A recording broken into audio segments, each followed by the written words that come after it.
guys? Francisco here, barber from Baxter Finley Barbering Shop in Hollywood.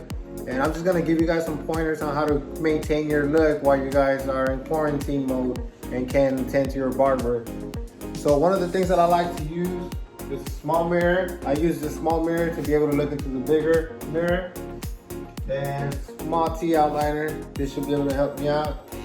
So use a small mirror against the big mirror, and you should be able to see what you're doing.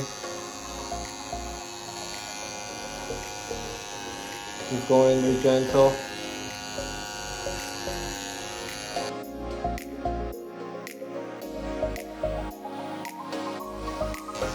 That's already clean. Switch.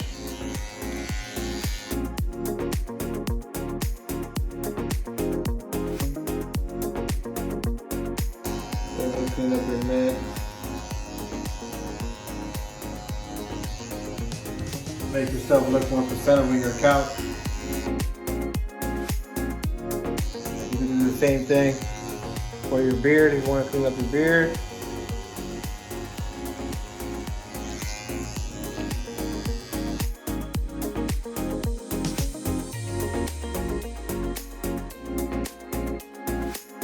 There it is, guys. Simple.